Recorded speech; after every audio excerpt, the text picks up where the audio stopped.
Bonsoir tout le monde. En cette veille de la Toussaint, il m'a semblé opportun de commencer à vous lire les mémoires d'un pervers narcissique, celui dont je vous ai parlé dans quelques vidéos.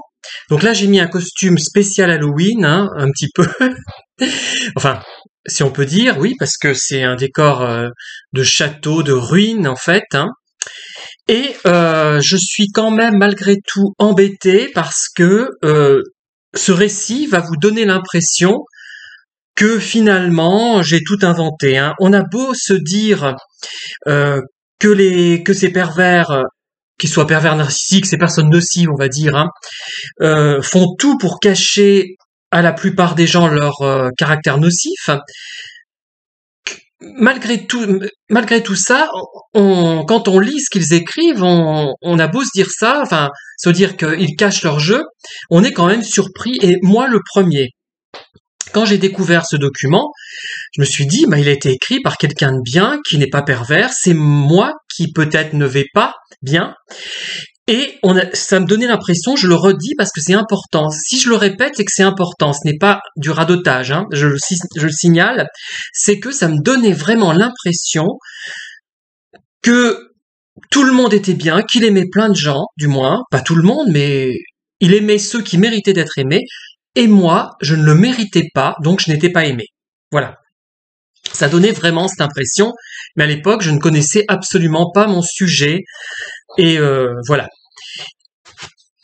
Donc aussi, ça m'ennuie un petit peu de raconter tout cela, puisqu'il va falloir que je change les noms et que je fasse abstraction de tous les détails historiques que cette personne donne dans ce récit, qui doit faire environ 23 pages de petits cahiers d'écolier. Hein. 23 pages, c'est déjà pas mal.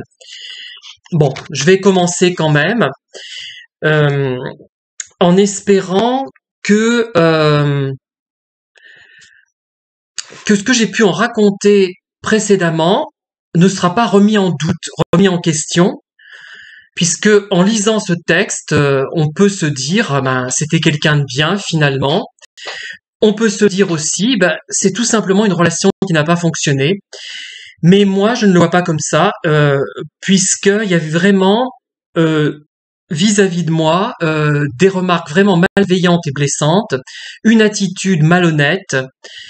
C'est quelqu'un qui, dans le meilleur des cas, était un profiteur, dans le pire, un manipulateur pervers, je dirais. Mais moi, je reste quand même sur cette idée que c'est quelqu'un de vraiment nocif et de malsain, de malveillant. Et d'ailleurs, ceux qui l'ont croisé et ceux qui lui ont parlé, parce que j'ai eu quelques amis de l'époque qui lui ont parlé, enfin deux, je crois, si mes souvenirs sont bons, et ils ont eu la même impression.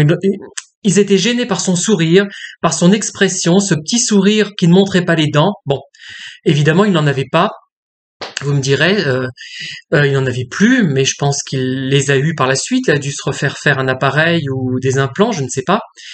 Et l'expression de son visage ironique, mais méchamment ironique, euh, les a frappés quand même, et il doutait de la pérennité de notre relation. Voilà. Donc, je vais commencer quand même, hein. Au départ, le cahier, pendant une page et demie, fait allusion à des détails familiaux qui remontent à l'année 1900. Alors, si j'en crois ce documentaire, ce document, ce cahier, euh, ce pervers qu'on va appeler, on va dire Lucien, tiens, pour lui donner un nom, euh, comment dire, serait descendu d'une famille régnante d'un pays que je ne nommerai pas, et il aurait connu un duc de machin chose, enfin bref, euh, donc pendant de nombreuses années, je dirais, ils ont été en relation avec la haute aristocratie, enfin avec des gens très riches, avant de apparemment décliner. Bon, il y a eu différents mariages, mais il descendrait donc ce Lucien d'une famille régnante, hein, d'un grand pays. Voilà. Je ne sais pas si c'est vrai. Peut-être, pourquoi pas. Pourquoi aurait-il inventé ça précisément en donnant des détails? Oui, pourquoi pas? C'est possible, mais ça ne change pas grand-chose à l'histoire, hein. Euh, voilà. Alors, je vais donc commencer le récit avant, comment dire, après tous ces événements, après 1954, la dernière date qu'il donne. C'est à partir de 54 en fait, hein, que je vais commencer le récit. Il commence en 1900, mais je ne vais pas vous lire tous ces détails qui peut-être sera embarrassant pour moi si il existe encore des gens qui le connaissent, qui l'ont connu, et ça pourrait peut-être me porter préjudice, donc j'ai pas envie de faire d'histoire, hein, ça ne servirait de toute façon à rien de raconter tout ça. On ne sait pas si c'est vrai, je pourrais peut-être le vérifier par en prenant des bulletins généalogiques, puisqu'il y a des... Je le ferai peut-être, tiens, ça serait intéressant, pourquoi pas, si j'ai du temps à perdre, mais bon. Alors, je vais garder un certain nombre de prénoms, hein. Voilà ce que nous écrit donc ce Lucien.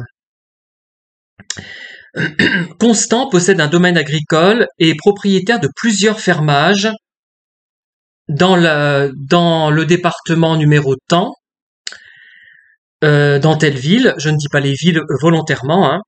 Au cours d'un passage dans un autre département, il fait la connaissance de Serge et Marie. Il tombe amoureux de Valentine, jeune et belle, très belle fille, et demande sa main. Elle a 16 ans, il a 36 ans. Au début, Valentine est heureuse, elle découvre une nouvelle vie et elle ne dépend plus de ses parents. Enfin, elle a ses enfants qui l'occupent beaucoup. Et cela va dégénérer. Constant joue beaucoup d'argent aux jeux de cartes et aux courses de chevaux. Son exploitation se dilapide petit à petit, il commence à boire et devient violent. 1959, c'est la séparation. Valentine revient s'installer chez ses parents. J'ai pas dit le département. Deux personnes la courtisent, Raymond, un policier, et René, un agent SNCF. Valentine choisit de vivre avec René. René est muté dans un autre département, un département de l'Auvergne, hein, je le précise. Voilà, et dans une petite ville. En 1961, naissance de Lucien, donc, et oui, ma naissance, en 1900, je donne pas la date exacte, en 1961, c'est mon pervers qui parle, hein. René ne veut pas me reconnaître, et comme Valentine n'est pas encore divorcée, je vais m'appeler par le nom de son ancien mari, en fait, hein. Je dois aussi dire que René était veuf et avait un fils, Gérard, né en 1947. Mes frères sont élevés par mes grands-parents maternels. En octobre 1961, mon frère Georges se rend à l'école en vélo. Il y a du brouillard, un quart d'ouvrier le double, mais sera juste un peu trop tôt. Mon frère glisse le long de la carrosserie. La poignée lui rentre dans le crâne. Il meurt au moment de son transfert à l'hôpital, il n'a pas souffert et souriait quand la vie l'a quitté. Vous voyez, c'est poétique, hein. Mon Dieu. Maman porte le deuil. J'ai peur du noir et ne peux la voir. Je pleure, je crie, je m'étouffe, deviens bleu, violet. Je me demande s'il exagère pas un peu là quand même, hein. Je lui refuse toute nourriture et c'est mon père René qui doit le faire. André et Jean-Claude sont venus dans le département. Maman est dépressive, neurasthénique, névrosée, hystérique. Je refuse toujours de voir maman. Un docteur finit par comprendre ce que j'ai et conseille à maman de quitter le deuil et de porter des couleurs gaies. Elle se décide à adopter un habillement plus joyeux et moi j'adopte maman. Elle commence à aller mieux. 1963, le divorce de Constant et de maman est prononcé.